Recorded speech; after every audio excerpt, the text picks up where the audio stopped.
Good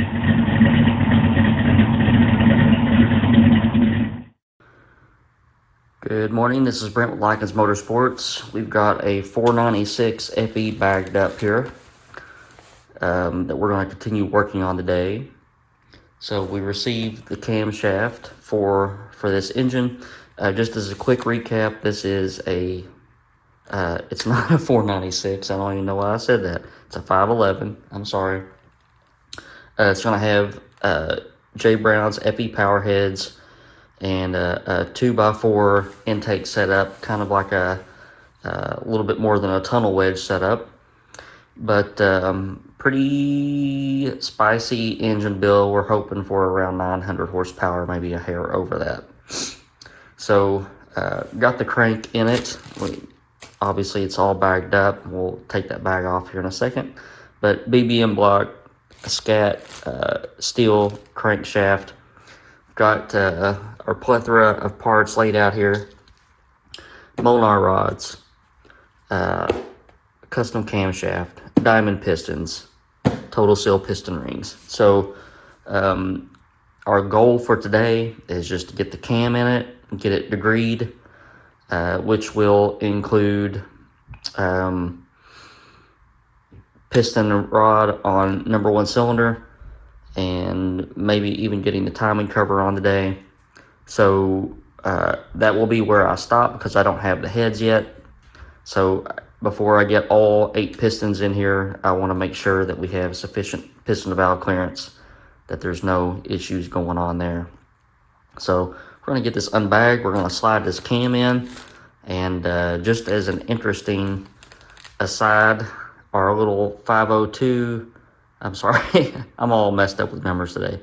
Our 5-liter 302 engine that we worked on yesterday, the cam for this FE build has more load lift than that engine does at the valve. So 496 load lift. It's a lot more than that little engine there. So with the correct rocker ratio, we'll be somewhere up over 850 at the valve with this engine. So yeah, let's get started. All right, we got our camshaft in, and we're going to put our cam thrust plate on. Always check the length of your bolts.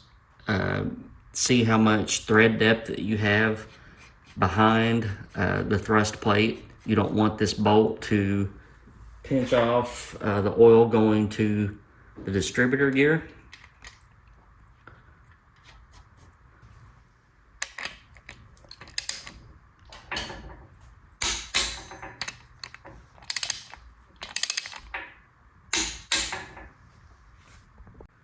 I know you can't see it, but it's down in there. The interesting thing about this camshaft is, you know, all my cams are custom, but this one was especially custom. They had to actually make the cam core in order to get the specs that that we needed. These bigger engines with really good cylinder heads and a lot of duration like a lot of lobe separation angle, and that's not something that's easily obtainable with a traditional cam core. So everything about this cam is completely custom. We're going to get our cloys, billet timing set on, and then we can see about dropping a piston rod in and getting the cam degreed.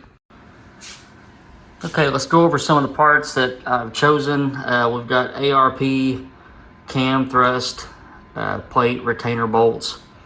Got a Cloys billet steel timing set. We've got it set on the 0 advance, 0 retard keyway right now. ARP washer with an ARP cam bolt. Since everything is billet, the cam is billet steel, timing set is billet. I've got this torqued at 70 pound-feet. Clamping load is what keeps everything together and happy up here. Got our dowel pin just a little bit, well, a little bit below flush with the timing gear there. So we're going to check our our cam thrust clearance. I want to get my dial indicator adjusted here, and then we'll take a screwdriver, get it up here in between a couple of lobes, and see what we got.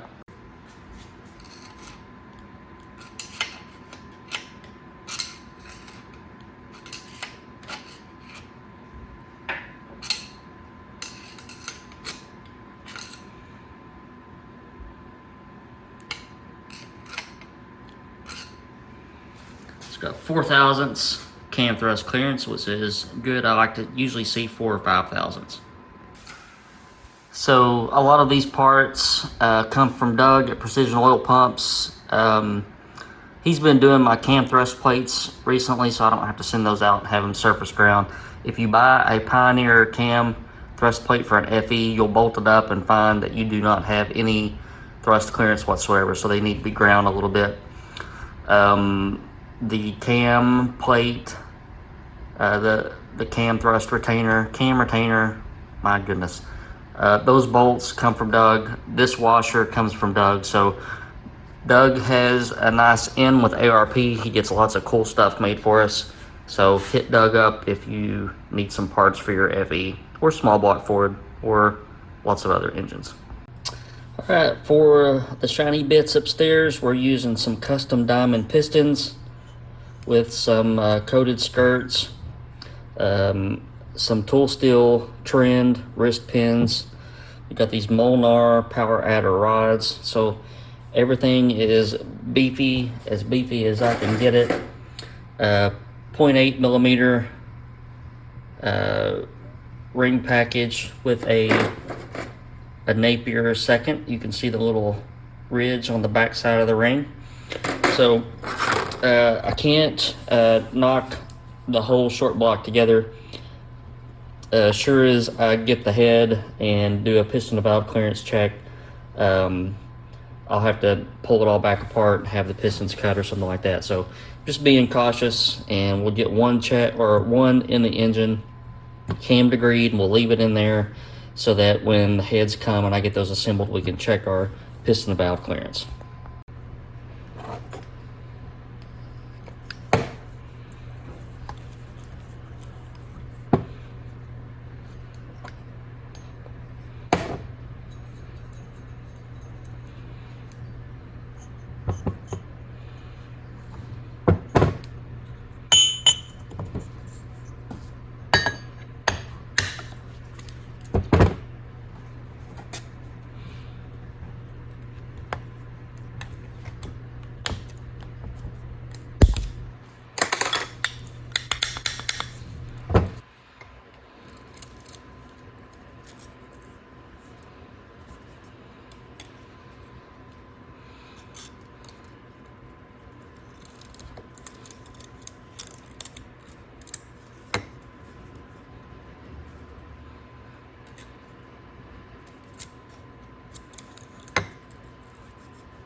We're using some BAM lifters. They've got an offset on the intake side for Jay's rocker arms. We're going to get our degree wheel and our pointer and our dial indicator fixture for our lifters. We'll degree the cam. All right, I'm going to try to walk you through how to set all this up and get your cam degreed. First, you want the most important thing is to start out with a with top dead center correctly identified. So what I want to do is bring this up to where it stops moving, and that's going to be our top dead center, or close to it anyway. Then I'm going to slip the nut on my degree wheel and spin it until we get lined up with top dead center, then lock it back down. Then we're going to get our piston stop locked down.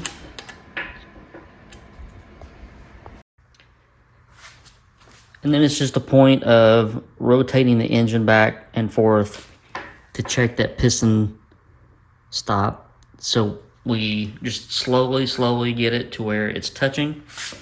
And if you see my degree wheel, you probably can't see it good from your angle, but I'm at 18 degrees. So we're going to go all the way around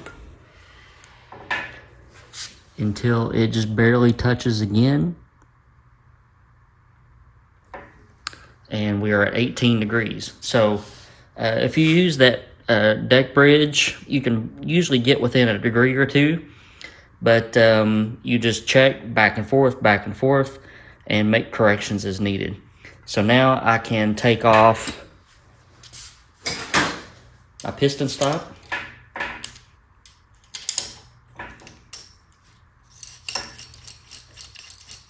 So everything relates to top dead center. If you don't get it dead center or dead nuts on, then the rest of your results will be bogus. We're going to check our intake lobe first. So we're going to go until our exhaust lobe starts to raise up, and it is. Then we can position our mag base and dial indicator. Down here, you want to give yourself plenty of room and make sure everything's rigid. I usually like to pull the dial indicator back and forth to make sure it's centered in the lifter cup. I'll get this set up and then I'll show you what it looks like. So can you see how we're not in the cup? I need to position that until it's in there and in there good. And I can move it back and forth like that and make sure it's not slid out, and it has slid out. So you need to reposition everything. Again, this is one of those things where you don't want to get it wrong because it can come back to get you. So you want that dial indicator plunger to hit the same spot every time. You want everything to be rigid and locked down. And we're going to zero our dial indicator, and I'm going to put the camera back on the tripod, and we're going to check our lobe lift. Okay, a couple tips. I like to hold just a little bit of pressure on the dial indicator. What we're going to do, we're just going to roll this slowly over. There's 1, 2, 3, 4, 10, 20, 30, 40, 50, 60, 70, 80, 90. So we're showing 496 lobe lift. And if I look at my cam card there at the bottom, 496. So it should be 496 on both of them. So we can check off that our lobe lift is correct. We can do a quick intake centerline method check right here. So we are at the peak of the lobe. We're going to zero our dial indicator. Think about this in your head, where we're pointing, what we're doing. We're pointing at the peak of the lobe.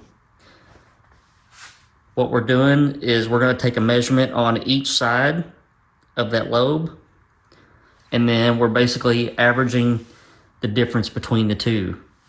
So we are at the peak. We're going to go back 100 thousandths. So we went down one side of that lobe 100 thousandths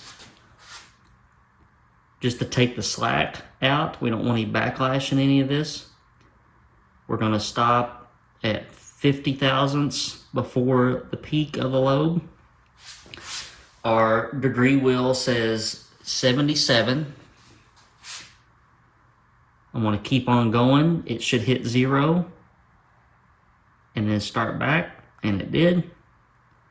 And I'm going to stop at 50 thousandths again. So we went down one side of the lobe, and now we're at the other side of the lobe, and it is showing 151 and a half. So we're going to do 77 plus 151.5 divided by 2 shows a 114.25 intake center line. So it says our intake center line should be 115, and our lobe separation angle is 115, so this cam is ground straight up with no advance or retard in it. So 115 intake center line. We are, by this method, we are 3/4 of a degree off. There's nothing I could do with a timing set or anything else to correct that. So what we can do now, let me write down some notes here. So I'm writing down that we got our 496 intake lift. And by the intake centerline method, we are at 114.25 intake centerline. So we can do all this again, and we can use the valve event method. So I'm going to go all the way down. I'm going to roll it over until the exhaust lifter starts up, and make sure that we are at 0. So we're going to check our first event at 50 thousandths. So our IVO valve event should be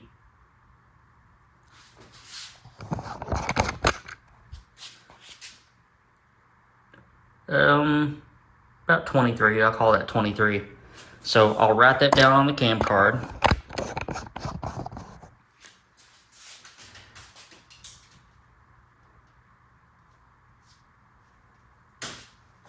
And by the way, the cam card says it should be 22.7. So that's dangerously close.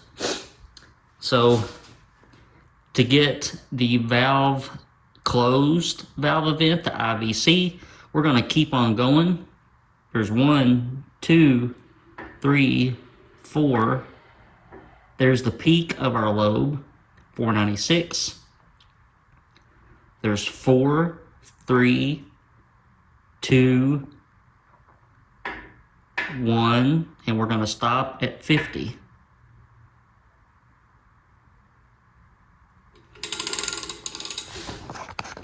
So our valve closed event is going to be about 69.5, and the cam card says 70. So I'm gonna write that down, showing both methods. This cam is pretty much dead on. And remember, when you're degreeing a cam, you're not only checking to make sure the cam is made right, but you're checking to make sure the crank is made right and the timing set's made right. That's where you get all your tolerances in. All right, so once you do the intake side, we're going to do the exhaust side. All the exact same calculations. I'm going to go ahead and set it up so that my exhaust valve is, or my exhaust lifter is going to be on the heel of the lobe. So intake is going up and it's starting to go down. Then I'm just going to reposition all my hoodas here.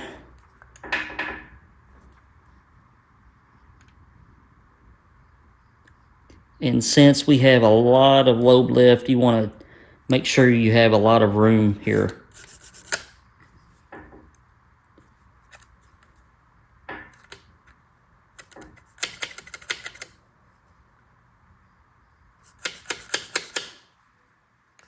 We're going to zero our dial indicator.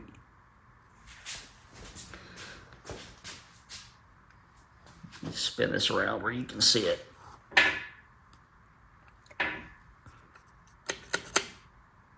Okay, so we're going to do the exact same thing. We're going to measure our lobe lift. Remember, we should have 496.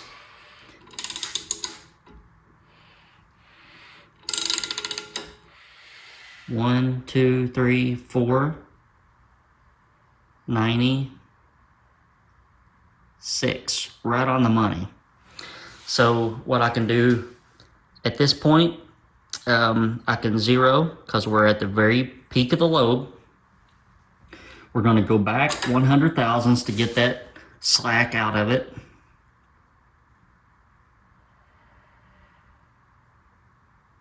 Then we're going to go in normal direction of rotation to 50 thousandths.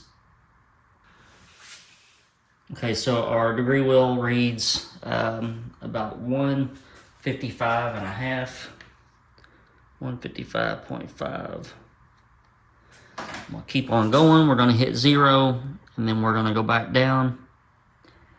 Then I'm going to add whatever number is on my degree wheel, which is 74.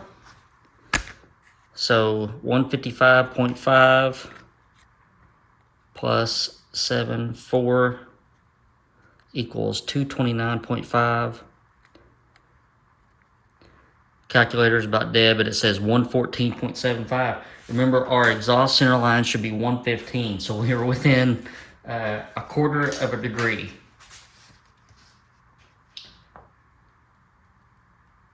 So I'm going to note that on the cam card. And then we can go back to 0 lobe lift. I'm going to make sure everything is zeroed. We're going to get our valve events. So we're going from the intake centerline method to the valve event method.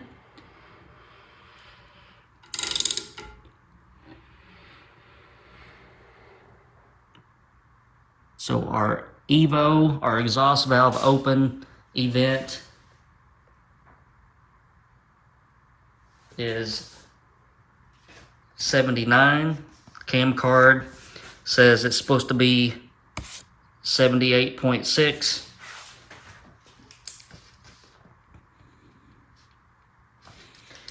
Very, very close. We're going to keep on going. 2, 3, 4, 96. 4, 3, 2, 1. We're going to stop at 50. This is going to be our EVC, exhaust valve closed event, and degree wheel says 29. Cam card says 29.4. So EVC 29. This cam is pretty much dead nuts on. So cam is degreed. When heads come in, I can get those popped on, get a good piston to valve clearance measurement, and we should be good to go. So with everything good here, I'm going to lube up our timing set really, really good and get our timing cover on.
All right, timing cover is on, and now we just have to wait for the cylinder heads to show up, and we can do the rest of our checks and then get everything together.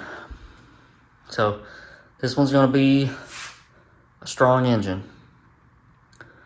Heads have been ported again. They are J's FE Power cylinder heads.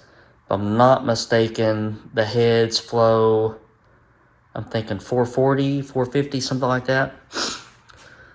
So, big cam, big heads. It's either 13 or 14 to 1 compression. It's going to make a lot of horsepower. So you guys want to stay tuned for this one. Hope you're having a good weekend. This is Brent with Lykins Motorsports. I'll see you next time.